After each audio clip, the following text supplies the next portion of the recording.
ಇಬ್ಬರಿಗೂ ಬೇಕಾ ನಿಮ್ಗೆ ಒಬ್ಬರದು ಬೇಕು? ಸರ್ಕಾರಿ ನೌಕರ ವಿವಿಧ ಇಲಾಖೆಗಳಲ್ಲಿ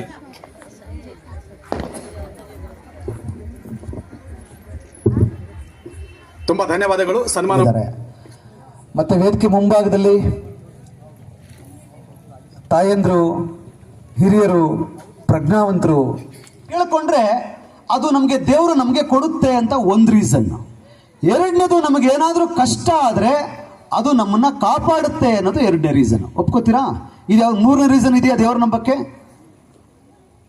ಇಡೀ ಜಗತ್ತಿನ ಜನ, ಕ್ರೈಸ್ತರೋ, ಮುಸಲ್ಮಾನರೋ, ಹಿಂದೂಗಳೋ, ಯಾರಾದರೂ ಆಗಲಿ ದೇವ್ರನ್ನ ನಂಬ್ತಾ ಇರೋದು ಏನಕ್ಕೆ ಅಂತ ಹೇಳಿದ್ರೆ, ಈ ದೇವರು ನನಗೆ ಕೇಳದ್ದನ್ನ ಕೊಡಬಲ್ಲದೇನೋ. ಒಂದು, ಅಕಸ್ಮಾತ್ ನನಗೆ ತೊಂದರೆಗಿಂದ್ರೆ ಕಷ್ಟ ಆಗ್ಬಿಟ್ರೆ, ನನ್ನ ಮಕ್ಕಳಿಗೆ, ನನಗೆ, ಯಾರಿಗಾದ್ರೂ ಯಾವುದೇ ಥರ ಕಷ್ಟ ಆದ್ರೂ ಈ ದೇವ್ರಿಗೆ ಕೇಳಿಕೊಂಡ್ರೆ ನನ್ನ ಕಾಪಾಡುತ್ತೇನೋ. ಈ ಎರಡೇ ಕಾರಣಕ್ಕೆ ದೇವ್ರನ್ನ ನಾವು ನಂಬುತ್ತೀವಿ ನಮ್ಮ ಜನ. ಈಗ ಗಮನಿಸೋಣ, ನಾವು ಕೇಳದಿದ್ದರೂ ನಮಗೆ ಎಲ್ಲವನ್ನೂ ಕೊಟ್ಟಿರುವ ದೇವರು ಯಾರು? ನೀವು ದೇವ್ರಿಗೆ ಕೇಳ್ಕೊಳ್ಳೋಕೆ ಏನು ಉಳಿಸೋರೆ? ಬಾಬಾ ಸಾಹೇಬ್ ಅಂಬೇಡ್ಕರ್ ಬಟ್ಟೆ ಕೊಟ್ಟಿದ್ದಾರೆ, ಅನ್ನ ಕೊಟ್ಟಿದ್ದಾರೆ, ಶಿಕ್ಷಣ ಕೊಟ್ಟಿದ್ದಾರೆ, ಉದ್ಯೋಗ ಕೊಟ್ಟಿದ್ದಾರೆ, ಓಟ್ ಹಾಕೋ ಹಕ್ಕು ಕೊಟ್ಟಿದ್ದಾರೆ, ಗೆಲ್ಲೋ ಹಕ್ಕು ಕೊಟ್ಟಿದ್ದಾರೆ, ಪ್ರಶ್ನೆ ಮಾಡೋ ಹಕ್ಕು ಕೊಟ್ಟಿದ್ದಾರೆ, ಮಾತಾಡೋ ಹಕ್ಕು ಕೊಟ್ಟಿದ್ದಾರೆ. ಏನು ಕೊಟ್ಟಿಲ್ಲ ಕೇಳಿ. ಯಾವತ್ತು ಒಂದು ದಿನ ನಾವು ಕೈನೇ ಮುಗಿದೇ ಇದ್ರು ಇದೆಲ್ಲವೂ ನಾವು ಹೋರಾಟ ಮಾಡಿ ಪಡ್ಕೊಂಡಿರ್ತಕ್ಕಂಥದ್ದಲ್ಲ. ನಾವು ಹುಟ್ಟೋಕ್ಕೆ ಮುಂಚೆನೆ ನಮ್ಗೆ ಏನೇನು ಬೇಕು, ಈ ದೇಶದ ಜನಕ್ಕೆ ಏನೇನು ಬೇಕೋ ಎಲ್ಲವನ್ನು ಕೊಟ್ಟಿರ್ತಕ್ಕಂಥ ಮಹಾದೇವರು ಬಾಬಾ ಸಾಹೇಬ್ ಅಂಬೇಡ್ಕರ್ ಅವರು. ನಿಜ ತಾನೆ? ನಾವು ಕೈ ಕೇಳ್ಕೊಂಡೇ ಇಲ್ಲ, ಹರಕೆ ಕಟ್ಕೊಳ್ಳಿಲ್ಲ, ಅವ್ರಿಗೆ ಪೂಜೆ ಮಾಡಲಿಲ್ಲ, ಏನು ಕೇಳ್ಕೊಳ್ಳಿಲ್ಲ. ನಾವು ಕೇಳದೆ ಎಲ್ಲವನ್ನು ಕೊಟ್ಟಿದೆ ಆ ದೇವರು. ಈಗ ಅದನ್ನ ಯಾರು ಕಿತ್ಕೊಳಕ್ ಬಂದ್ರೆ, ಈಗ ನಿಮ್ ಗೌರ್ಮೆಂಟ್ ಜಾಬ್ ಇದ್ರಿ, ನೀವು ನಾಳೆಯಿಂದ ನಿನ್ ಗೌರ್ಮೆಂಟ್ ಜಾಬ್ ಬರಬೇಡ ಅಂತ ನಿನ್ ಜಾಬ್ ಕಿತ್ಕೊಳಕ್ ಬಂದ್ರೆ, ನೀವು ಟೆಂಪಲ್ಗೆ ಹೋಗ್ತಿರೋ, ಕೋರ್ಟ್ಗೆ ಹೋಗ್ತಿರೋ? ಎಲ್ಲಿ ಹೋಗ್ತೀರಿ ಸ್ವಾಮಿ? ಈ ಭೂಮಿ ಇದು ನಮಗೆ ಸೇರೋದು ಅಂತ ನಾಳೆ ಯಾರು ಬೇಲಿ ಹಾಕಕ್ ಬಂದ್ರೆ ಕೋರ್ಟ್ಗೆ ಹೋಗ್ತೀವೋ, ಮಸೀದಿಗೆ ಹೋಗ್ತೀವೋ? ಮುಸಲ್ಮಾನರಿಗೂ ಸೇರಿಸ್ಕೊಂಡು ಹೇಳ್ತಾ ಇದ್ದೀನಿ, ನಂಬಿಕೆ ಬೇರೆ ಬಂಧುಗಳೇ, ಸತ್ಯವೇ ಬೇರೆ. ನಂಬಿಕೆ ಏನು? ದೇವರು ನಮಗೆ ಎಲ್ಲವನ್ನೂ ಕೊಟ್ಟಿದೆ ಅನ್ನೋದು ನಂಬಿಕೆ. ಬಾಬಾ ಸಾಹೇಬರು ನಮ್ಗೆ ಎಲ್ಲವನ್ನೂ ಕೊಟ್ಟಿದ್ದಾರೆ ಅನ್ನೋದು ಸತ್ಯ. ಡಿಫರೆನ್ಸ್ ಇದೆ. ದೇವರು ನಮ್ಮನ್ನ ಕಾಪಾಡ್ತಾನೆ ಅನ್ನೋದು ನಂಬಿಕೆ. ಬಾಬಾ ಸಾಹೇಬ್ ಅಂಬೇಡ್ಕರ್ ಅವರ ಆಬ್ಸೆನ್ಸ್ ಅಲ್ಲಿ ಅಂಬೇಡ್ಕರ್ ಅವರ ಸಂವಿಧಾನ ನಮ್ಮ ಎಲ್ಲವನ್ನು ಕಾಪಾಡ್ತಾ ಇದೆ. ಇದು ಸತ್ಯ. ನಮ್ಮ ಹೆಣ್ಮಕ್ಳ ಮೇಲೆ ಮಾನ ಅತ್ಯಾಚಾರ ಆದರೆ ನಾವು ಪೊಲೀಸ್ ಸ್ಟೇಷನ್ಗೆ ಹೋಗ್ತೀವಿ. ಏನಿದೆ ಪೊಲೀಸ್ ಸ್ಟೇಷನಲ್ಲಿ? ಏನಿದೆ ಪೊಲೀಸ್ ಸ್ಟೇಷನಲ್ಲಿ? ಅಯ್ಯೋ ಗಣಪತಿ, ನನ್ನ ತಂಕ ತಂಗಿನ ಮೇಲೆ ಅತ್ಯಾಚಾರ ಆಗ್ತಾ ಇದೆ ಅಂತ ಹೇಳಿ ದೇವಸ್ಥಾನಕ್ಕೆ ಹೋಗ್ತೀವಾ? ಚರ್ಚ್ಗೆ ಹೋಗ್ತೀವಾ? ಮಸೀದಿಗೆ ಹೋಗ್ತೀವಾ? ಎಲ್ಲಿ ಹೋಗ್ತೀವಿ? ಪೊಲೀಸ್ ಸ್ಟೇಷನ್ಗೆ ಹೋಗ್ತೀವಿ. ಏನಿದೆ ಪೊಲೀಸ್ ಸ್ಟೇಷನಲ್ಲಿ? ಅತ್ಯಾಚಾರ ಮಾಡಿದ್ರೆ ಅದು ಅಪರಾಧ, ಆಯ್ತು ಅದು ಜೈಲಿಗೆ ಹಾಕುವವನಿಗೆ ಅಂತ ಹೇಳಿ ಬಾಬಾ ಸಾಹೇಬ್ ಅಂಬೇಡ್ಕರ್ ಅಲ್ಲಿ ಕಾನೂನು ಬರೆದಿಟ್ಟಿದ್ದಾರೆ. ನಮ್ಮ ಮಾನ ಕಾಪಾಡ್ತಾ ಇರೋದು ಬಾಬಾ ಸಾಹೇಬ್ ಅಂಬೇಡ್ಕರ್ ಸಂವಿಧಾನ. ನಮ್ಮ ಪ್ರಾಣ ಕಾಪಾಡ್ತಾ ಇರ್ತಕ್ಕಂಥದ್ದು ಬಾಬಾ ಸಾಹೇಬ್ ಅಂಬೇಡ್ಕರ್ ಸಂವಿಧಾನ. ನಮ್ಮ ಆಸ್ತಿ ಹಕ್ಕು ಯಾವುದಕ್ಕೆ ಧಕ್ಕೆ ಆದ್ರೂ ಒಂದು ಚೂರು ವ್ಯತ್ಯಾಸ ಆಗದೆ ಇರತಕ್ಕಂಥ ರೀತಿಯಲ್ಲಿ ಕಾಪಾಡ್ತಾ ಇರ್ತಕ್ಕಂಥದ್ದು ಬಾಬಾ ಸಾಹೇಬ್ ಅಂಬೇಡ್ಕರ್ ಅವರ ಸಂವಿಧಾನ. ಇದಕ್ಕಿಂತ ನಮಗೆ ಇನ್ಯಾವ ಪ್ರೂಫ್ ಬೇಕು? ನಾನು ಕ್ರೈಸ್ಟ್ ಕಾಲೇಜಲ್ಲಿ ಕೆಲಸ ಮಾಡೋದು ಬಂಧುಗಳೇ. ಅಲ್ಲಿ ಕ್ರೈಸ್ತರಿಗೆ ನಾನು ಆಗಾಗ ಮಾತಾಡ್ತಾ ಇರ್ತೀನಿ, ನೋಡಪ್ಪ, ನಿಮ್ಮ ಯೇಸು ಕ್ರಿಸ್ತ ಇದ್ದಾರಲ್ಲ, ನಿಮ್ಮ ಯೇಸು ಕ್ರಿಸ್ತ ಒಂದಾನೊಂದು ಕಾಲದಲ್ಲಿ ಬೌದ್ಧ ಬಿಕ್ಕು. ಎಷ್ಟೋ ಜನಕ್ಕೆ ಗೊತ್ತಿಲ್ಲ ಅದು. ಕ್ರೈಸ್ತರಿಗಂತೂ ಗೊತ್ತೇ ಇಲ್ಲ. ಅವ್ರು ಅನ್ಕೊಂಡಿದ್ರೆ ಮೇಲೆ ಏನು ದೇವರ ಮಗ, ಅವರೇ ಅಲ್ಟಿಮೇಟ್ ಅಂತ ಅನ್ಕೊಂಡಿದಾರಲ್ಲ. ಸರಿ, ಜೀಸಸ್ನು ನಾನು ಒಪ್ತೀನಿ ನಾನು. ಯಾಕೆಂದ್ರೆ ಆತ ಒಬ್ಬ ಮಹಾಮಾನವ. ಪ್ರೀತಿ, ಪ್ರೇಮ, ಮಮತೆ, ಮೈತ್ರಿ ಏನೇನು ಬುದ್ಧ ಹೇಳಿದಾರೋ ಅದನ್ನೆಲ್ಲವನ್ನು ತನ್ನ ಬೈಬಲ್ ಹೇಳಿರ್ತಕ್ಕಂಥ ವ್ಯಕ್ತಿ. ನೀವು ದೇವರು ಅಂತ ನಂಬ್ತೀರಿ, ನಾನೊಬ್ಬ ಮಹಾಮಾನವ ಅಂತ ಆತನ ಬಗ್ಗೆ ಗೌರವ ಇದೆ ನನಗೆ. ಆದರೆ ಯೇಸು ಕ್ರಿಸ್ತ ಬೌದ್ಧ ಬಿಕ್ಕು ಅನ್ನೋದು ನಿಮಗೆ ಗೊತ್ತಾ? ಇಲ್ಲ ಸರ್, ಹೆಂಗ್ ಸರ್ ಸಾಧ್ಯ? ನಿಮ್ಮ ಬೈಬಲಲ್ಲಿ ಯೇಸು ಕ್ರಿಸ್ತರು 5 ರಿಂದ 6 ವರ್ಷಗಳ ಕಾಲ ಅದು ಎಲ್ಲೋಗಿದ್ರು ಅಂತ ಗೊತ್ತಿಲ್ಲ ಅಂತ ಬೈಬಲಲ್ಲಿ ಬರೆದಿದ್ದಾರೆ. ಬೈಬಲ್ ಓದಿರೋರು ನಿಮ್ಗೆ ಗೊತ್ತಿರ್ತದೆ. ಎಲ್ಲೋ ಅಬ್ಸ್ಕಾಂಡ್ ಆಗ್ಬಿಟ್ಟಿದ್ರು ಅಂತ ಬರೆದಿದ್ದಾರೆ. ಅದು ರಿಸರ್ಚ್ ಆಗಿದೆ. ರೋಮ್ ಸುತ್ತಮುತ್ತ ಜನಗಳನ್ನ ಪರಿವರ್ತನೆ ಮಾಡಬೇಕು ಅಂತ ಪ್ರಯತ್ನ ಪಡ್ತಾ ಜೀಸಸ್ ಪ್ರತಿ ಸಲ ಸೋಲ್ತಾ ಇರ್ತಾರೆ. ಅಲ್ಲೂ ಪೌರೋಹಿತ್ಯ, ಒಂದು ಕಡೆ ರಾಜಪ್ರಭುತ್ವ, ಎರಡು ಜನಗಳನ್ನ ಕಿತ್ತು ತಿಂತಾ ಇರ್ತದೆ. ಅವೆರಡರಿಂದ ಸಮುದಾಯಗಳನ್ನ ಆಚೆ ತರಬೇಕು. ಅಲ್ಲಿ ಯಾರೋ ಒಬ್ಬ ವ್ಯಕ್ತಿ ಹೇಳ್ತಾರೆ, ಯಾಕೆಂದ್ರೆ ಜೀಸಸ್ ಇರೋದು ಕ್ರಿಸ್ತ ಶಕ 1, ನಿಜ ತಾನೆ? ಭಗವಾನ್ ಬುದ್ಧರು ಕ್ರಿಸ್ತ ಪೂರ್ವ. 5-6ನೇ ಶತಮಾನ.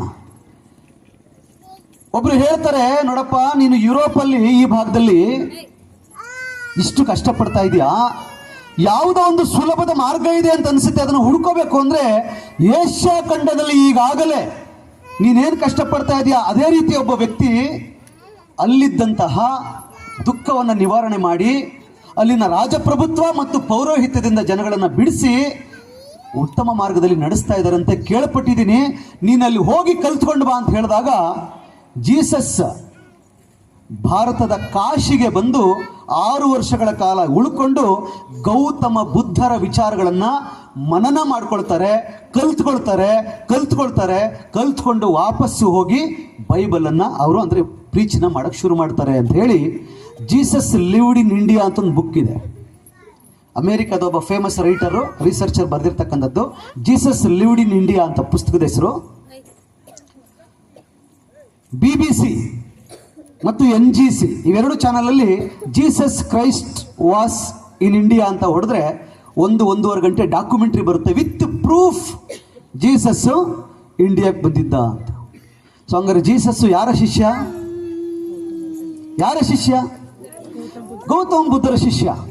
ಇದನ್ನ ಕ್ರೈಸ್ತರಿಗೆ ನಾನು ಆ ಕಾಲೇಜಲ್ಲಿ ಹೇಳ್ತಾ ಅವ್ರ ಮೊಬೈಲ್ಗಳಲ್ಲಿ ಬುದ್ಧ ಹಾಕೊಳ್ಳೋಕೆ ಶುರು ಮಾಡಿದ್ರು. ಸರ್ ಇನ್ನೂ ಜಾಸ್ತಿ ತಿಳ್ಕೊಬೇಕು ಅನಿಸುತ್ತೆ. ಸರಿ, ಭಾನುವಾರ ನಾವು ಕ್ಯಾಂಪ್ ಮಾಡ್ತೀವಿ, ಎವ್ರಿ ಸಂಡೇ ಕ್ಯಾಂಪ್ ಮಾಡಿ. ಭಾನುವಾರನ ಸರ್, ಬೇರೆ ದಿನ ಆದರೆ ಹೇಳಿ ಸರ್, ಎಲ್ಲಿದ್ರು ಬಂದ್ಬಿಡ್ತೀವಿ ಸರ್, ಈ ಥರದ ಶಿಬಿರ, ನಾನು ಈ ಥರದ ವಿಚಾರಗಳನ್ನ ತಿಳ್ಕೊಬೇಕು, ಆದರೆ ಭಾನುವಾರ ಬರಲ್ಲ ಸರ್ ಅಂತಂದ್ರು. ವೆರಿ ಇಂಪಾರ್ಟೆಂಟ್, ದಯವಿಟ್ಟು ಕೇಳ್ಕೊಂಡು. ಭಾನುವಾರ ಬರಲ್ಲ. ಯಾಕೆ?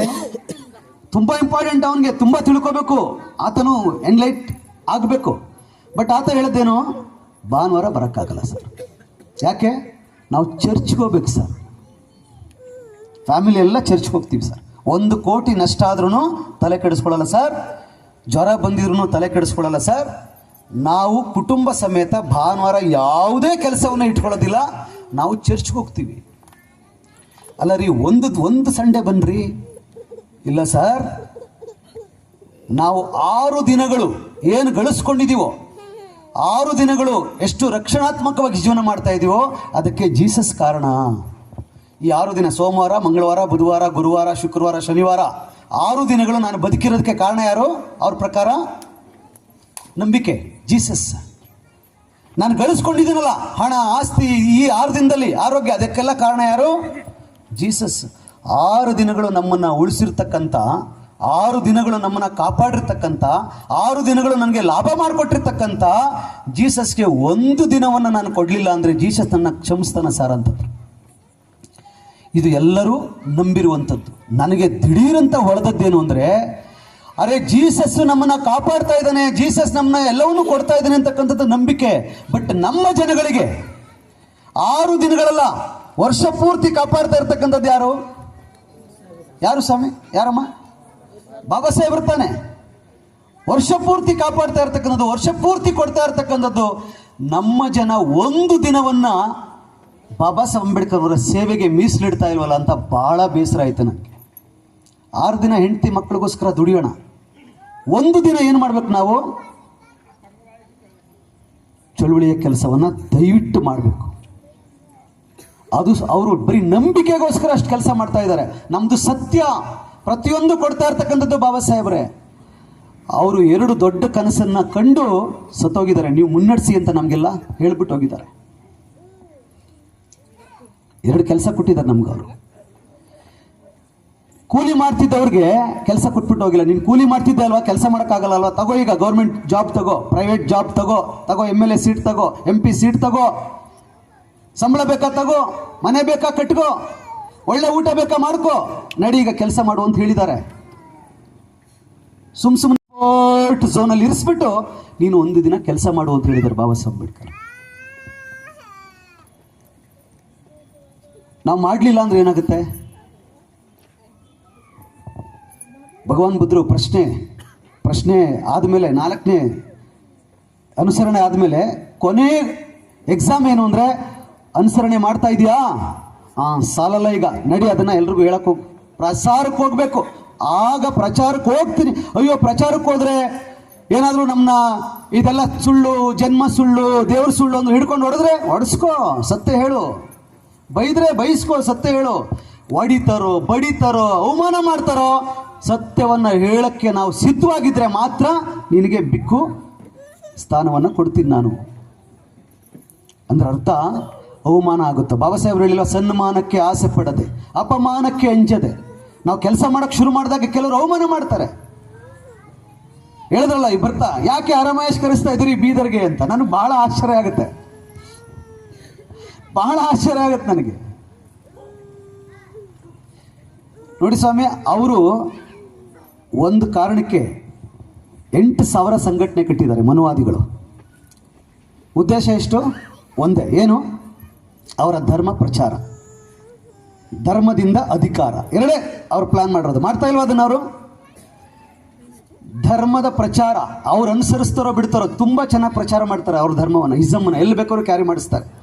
ಹೌದಾ? ಉಪಗ್ರಹ ಉಡಾವಣೆ ಆಗುವಾಗ್ಲೂ ಅಲ್ಲೊಬ್ಬ ಇಸ್ರೋದವನು ಯಾವನಾದ್ರೂ ಒಬ್ಬ ಬ್ರಾಹ್ಮಣ ಇದ್ರೆ ಅವನು ಪೂಜೆ ಮಾಡಿಸಿನೇ ಕಳಿಸೋದು ಅಲ್ಲಿಗೆ. ಒಳ್ಳೇದಾಗ್ಲಿ ಅಂತಲ್ಲ, ಅಲ್ಲಿರ್ತಕ್ಕಂಥವ್ರೆಲ್ರಿಗೂ ನೀವು ಲಕ್ಷಾಂತರ ಜನ ಸೈಂಟಿಸ್ಟ್ಗಳು ಏನೋ ಮಾಡಿದಾರಲ್ಲ ಇಷ್ಟು ದಿನ, ಅದಕ್ಕೆಲ್ಲ ಇದು ಹೋಗ್ತಾ ಇರೋದು ಮೇಲಕ್ಕೆ. ಏನಕ್ಕೆ ಹೋಗ್ತಾ ಇರೋದು ಹೇಳಿ? ಈಗ ನಾನು ಪೂಜೆ ಮಾಡ್ತಾ ಇದ್ದೀನಲ್ಲ ಅದಕ್ಕೆ ಅಂತ ನಂಬಿಸಕ್ಕೆ ಅಲ್ಲೂ ಕೂಡ ಆತನ ಧಮ್ಮ ಪ್ರಚಾರವನ್ನು ಮಾಡ್ತಾನೋ. ಮಾಡ್ತಾರೋ ಇಲ್ವೋ? ಹೆಣ್ಣು ನೋಡಿ, ಗಂಡು ನೋಡಿ, ಆ ಹುಡುಗಿ ಸರಿ, ಹುಡುಗ ಸರಿ, ಎಲ್ಲ ಸರಿ, ಎಲ್ಲ ಸರಿ, ಎಲ್ಲ ಸರಿ. ಆ ಕಾರಣಕ್ಕೆಲ್ಲ ಗಂಡ ಹೆಂಡ್ತೀರಿ ಚೆನ್ನಾಗಿರೋದು. ನಾನು ಬಂದು ಮಂತ್ರ ಹೇಳ್ತೀನಲ್ಲ ಅದಕ್ಕೆ ಅವ್ರು ಚೆನ್ನಾಗಿರೋದು ಅಂತ ಪ್ರೂವ್ ಮಾಡ್ತಾನೆ ಬಂದು.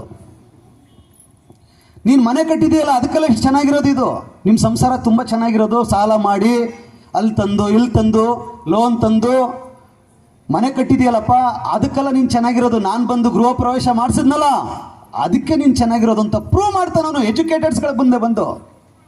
ಹೌದಾ? ಇಸ್ರೋನಲ್ಲೂ ಅದೇ ಮಾಡ್ತಾರೆ ಅವರು. ಉಡಾವಣೆಗೆ ಮುಂಚೆ ಒಂದು ಪೂಜೆ ಮಾಡಿಸ್ತಾರೆ. ಅದರ ಅರ್ಥ ಏನು? ಧರ್ಮ ಪ್ರಚಾರವನ್ನು ಮಾಡ್ತಾರೆ, ಧರ್ಮದ ಹೆಸರಲ್ಲಿ ದೇಶವನ್ನು ಆಳ್ತಾರೆ. ಬಂಧುಗಳೇ, ಬಾಬಾ ಸಾಹೇಬ್ ಅಂಬೇಡ್ಕರ್ ಅವರು ಕೂಡ ನಮಗೆ 2 ಕೆಲಸ ಕೊಟ್ಟಿದ್ದಾರೆ. ಏನಂದರೆ, ಈ ದೇಶದಲ್ಲಿ ಸಾಮಾಜಿಕ ಸಮಾನತೆ ಬರಬೇಕಪ್ಪ, ಆರ್ಥಿಕ ಸಮಾನತೆ ಬರಬೇಕಮ್ಮ. ಇದೆರಡಕ್ಕೋಸ್ಕರ ದಯವಿಟ್ಟು ನೀವು ಹೋರಾಟ ಮಾಡಿ, ಕಂಫರ್ಟಬಲಾಗಿ ಹೋರಾಟ ಮಾಡಿ. ನಿಮಗೆ ಕೆಲಸ ಬೇಕಾ ಮಾಡಿ, ಒಳ್ಳೆ ಊಟ ಮಾಡಿ, ಒಳ್ಳೆ ಬಟ್ಟೆ ಮಾಡಿ ಹಾಕ್ಕೊಳ್ಳಿ, ಕಾರ್ ತಗೊಳ್ಳಿ, ಬಂಗ್ಲೆ ಕಟ್ಕೊಳ್ಳಿ. ಬಟ್ ನನ್ನ ಅರ್ಧ ಕೆಲಸ ಅರ್ಧಕ್ಕೆ ಬಿಟ್ಬಿಡು ಹೋಗ್ತಾ ಇದ್ದೀನಿ ನಾನು. ರಾಜಕೀಯ ಸಮಾನತೆಯನ್ನು ನೀವು ಕೇಳಿದರೂ ನಾನು ಕೊಟ್ಬಿಟ್ಟೆ. ರಾಜಕೀಯ ಸಮಾನತೆ ಅಂದರೆ ಒಬ್ಬ ವ್ಯಕ್ತಿಗೆ ಒಂದು ಓಟು, ಒಂದು ಓಟಿಗೆ ಒಂದು ಮೌಲ್ಯ. ಅದಕ್ಕೆ ನಾವು ಹೋರಾಟ ಮಾಡಬೇಕಾಗಿರಲಿಲ್ಲ. ಬಾಬಾ ಸಾಹೇಬ್ ಅಂಬೇಡ್ಕರ್ ಅವರೇ ಕೊಟ್ಬಿಟ್ರು ನಮಗೆ. ನಿಜ ತಾನೆ? ರಾಜಕೀಯ ಸಮಾನತೆ ಎಲ್ರಿಗೂ ಇದೆ. ಅಂಬಾನಿಗೂ ಒಂದು ಓಟ್. ಗೊತ್ತಾಗ ದುಃಖಕ್ಕೆ ಕಾರಣ ಇಲ್ಲದೆ ದುಃಖ ಇಲ್ಲ ಅಂತಕ್ಕಂಥದ್ದು. ವಿಥೌಟ್ ರೀಸನ್ ನಥಿಂಗ್, ಏನೂ ಇಲ್ಲ ಅಂತಕ್ಕಂಥದ್ದು. ಆಮೇಲೆ ಹಾಗಾದ್ರೆ ಕಾರಣ ಇದೆ, ದುಃಖ ಇದೆ, ದುಃಖಕ್ಕೆ ಕಾರಣ ಇದೆ, ಮತ್ತೆ ಮುಂದೆ ಏನು ಅಂತ ಯೋಚನೆ ಮಾಡಿದಾಗ ಅವರು ಯೋಚನೆ ಮಾಡ್ತಾರೆ, ಇದು ಪರಿಹಾರವಾಗುತ್ತದೆ. 3ನೇ ಅರಸತ್ತೇನು? ದುಃಖ ಪರಿಹಾರ ಮಾಡಬಹುದು, ನಿವಾರಣೆ ಮಾಡಬಹುದು ಅಂತಕ್ಕಂಥದ್ದು. ಮತ್ತೆ ದುಃಖ ಪರಿಹಾರ ಅಥವಾ ನಿವಾರಣೆ ಮಾಡಬೇಕಾದ್ರೆ ಏನ್ ಮಾಡಬೇಕು ಅಂದ್ರೆ 4ನೇ ಸತ್ಯ ಹೇಳ್ತಾರೆ, ಆರ್ಯ ಅಷ್ಟಾಂಗಿಕ ಮಾರ್ಗಗಳು. 8 ನೋಬಲ್ ಟ್ರೂತ್ಸ್, 8 ಫೋಲ್ಡ್ ಪಾತ್, ಆರ್ಯ ಅಷ್ಟಾಂಗಿಕ ಮಾರ್ಗಗಳು ಬಂಧುಗಳೇ. ಮತ್ತೆ ಲಾಸ್ಟ್ ಟೈಮ್ ನಂದು ಒಂದು ಎಲೆಕ್ಷನ್ ಇತ್ತು. ಸೊ ಏನು ಯಾವ ಎಲೆಕ್ಷನ್ ಅಪ್ಪ ಆಲ್ಮೋಸ್ಟ್ ಎಲ್ರಿಗೂ ಗೊತ್ತಿದೆ. ನೌಕರರ ಸಂಘದ ಏನಪ್ಪ ಡಿಸ್ಟ್ರಿಕ್ಟ್ ಪ್ರೆಸಿಡೆಂಟ್ ಕಾಂಪಿಟೇಷನ್ ಇತ್ತು. ನಾವು ಮೊನ್ನೆ ಎಲ್ಲರೂ ಡೈರೆಕ್ಟ್ ಆಗಿದ್ದೀವಿ. 56 ಡಿಪಾರ್ಟ್ಮೆಂಟ್, ಟೋಟಲ್ 72 ಡಿಪಾರ್ಟ್ಮೆಂಟಿಂದ ನಾವು ಎಲೆಕ್ಟ್ ಆಗಿ ಬಂದಿರೋ ಎಲ್ಲ ಡೈರೆಕ್ಟರ್ಗಳಿದ್ದೀವಿ. ಆ ಎಲೆಕ್ಷನಲ್ಲಿ ನಮ್ಮ ಡಿಸ್ಟ್ರಿಕ್ಟ್ ಪ್ರೆಸಿಡೆಂಟ್ಗೆ ಎಲೆಕ್ಟ್ ಆಗಬೇಕಾಗಿತ್ತು. ನಾವು ಡಿಸ್ಟ್ರಿಕ್ಟ್ ಕಾಂಪಿಟೇಷನ್ ಮಾಡಬೇಕಾಗಿತ್ತು. ಟೋಟಲ್ 72 ಜನ ನಾವು ಎಲೆಕ್ಟ್ ಆಗಿರೋರು. 72 ಜನರಲ್ಲಿ 34 ಜನ. ಸೊ ನಮ್ಮ ಡಿಸ್ಟ್ರಿಕ್ಟ್ ಪ್ರೆಸಿಡೆಂಟ್ ಆಗಕ್ಕೆ ಏನಪ್ಪ ಅಂದರೆ ನಮಗೆ 30 ಓಟ್ ಬಿದ್ದರೆ ಸಾಕು, ನಾವು ಡಿಸ್ಟ್ರಿಕ್ಟ್ ಪ್ರೆಸಿಡೆಂಟ್ ಆಗ್ತೀವಿ. ಒಂದಾಗ ವಿಷಯ ಹೇಳ್ತಿದ್ದೀನಲ್ಲ, ಒಂದಾಗಬೇಕಂತ ಹೇಳ್ತಾರೆ ಎಲ್ಲ ಕಡೆ. ನಾವೆಲ್ಲರೂ ಒಕ್ಕಟ್ಟಾಗಿರ್ಬೇಕು, ಸಂಘಟನೆ ಮಾಡಬೇಕು, ಓದಬೇಕು, ವಿದ್ಯಾವಂತರಾಗಬೇಕು, ನಾವು ರಾಜಕೀಯ ತುಂಬ ಎತ್ತರಕ್ಕೆ ಬೆಳಿಬೇಕು, ನಮಗೆ ನಾವು ಸಪೋರ್ಟ್ ಮಾಡಬೇಕು ಅಂತ ಹೇಳ್ಬಿಟ್ಟು ಎಲ್ಲರೂ ಹೇಳ್ತಾರೆ ಗಣ್ಯವಿದ್ರು. ಬಟ್ ಪ್ರಾಕ್ಟಿಕಲ್ ಮೊನ್ನೆ ಆಗಿರೋ ಘಟನೆ ನಾನೇ ಸ್ವತಃ ಕ್ಯಾಂಡಿಡೇಟ್ ಆಗ್ಬೇಕಂತಂದ್ರೆ ನನ್ಗೆ ಯಾರು ನಮ್ಮವರು 15 ಜನ ಒಬ್ಬ ನನ್ನ ಮಗ ಸೂಚಕರ ನನಗೆ ಸೈನ್ ಮಾಡಕ್ ಬಂದಿಲ್ಲ. ಸೂಚಕ ಅಂದ್ರೆ ನಾವು ಎಲೆಕ್ಷನ್ ನಿಂತ್ಕೋಬೇಕಾದ್ರೆ ಸೂಚಕರು ಒಬ್ರು ಸೈನ್ ಮಾಡ್ಬೇಕಾಗತ್ತೆ. ಸೂಚಕರಂತ ಇರ್ತಾರೆ ನಮ್ಮ ಎಲೆಕ್ಷನ್, ಯಾರು ಬರಲಿಲ್ಲ. ಅದೇ ಯಾಕಪ್ಪ ಅಂತಂದ್ರೆ ಹೆಂಗ್ ನಾವು ಮುಂದೆ ಬರಕಾಗತ್ತೆ?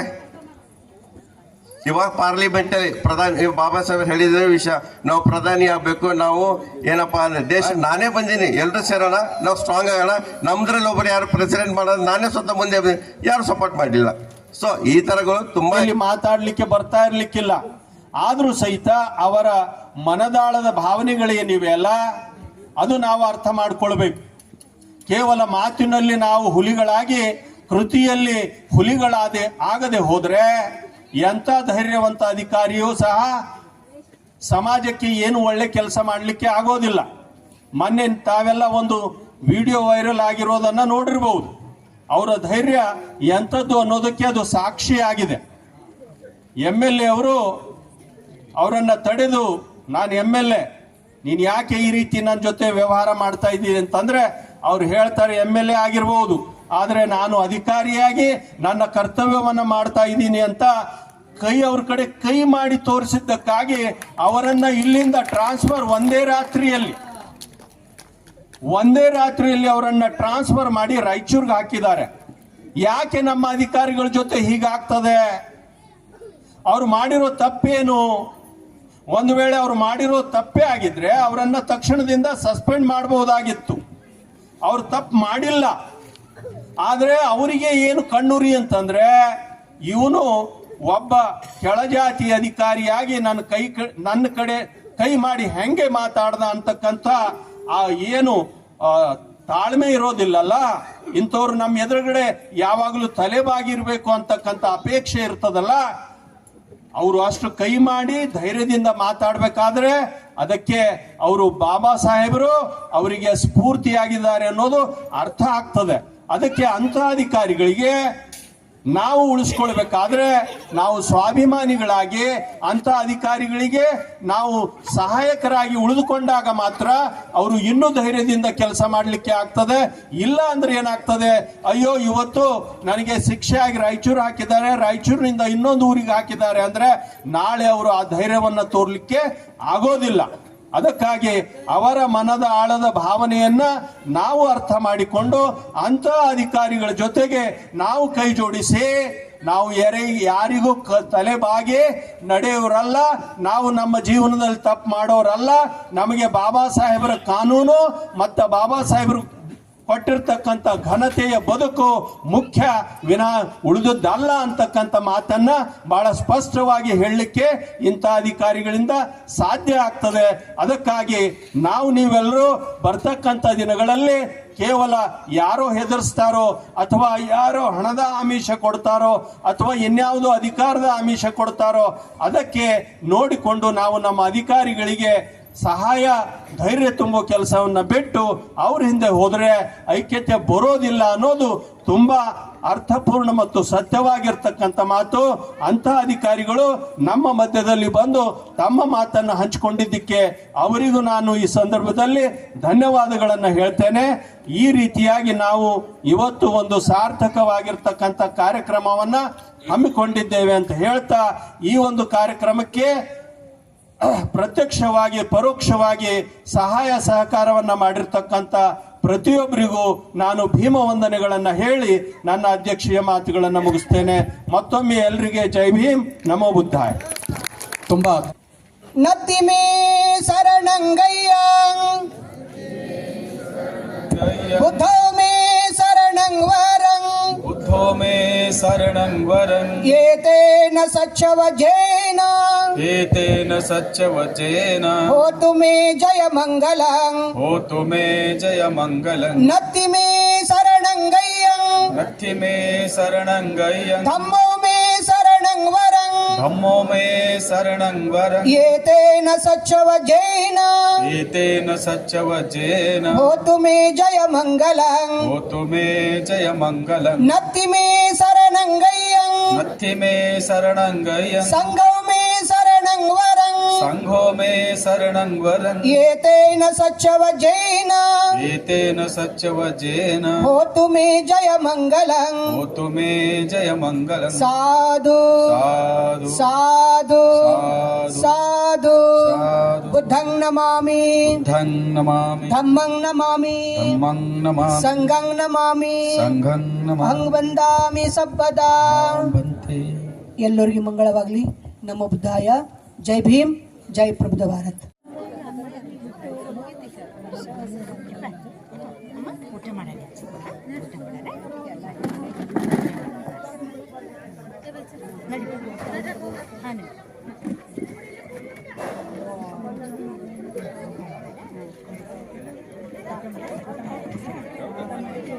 Yes,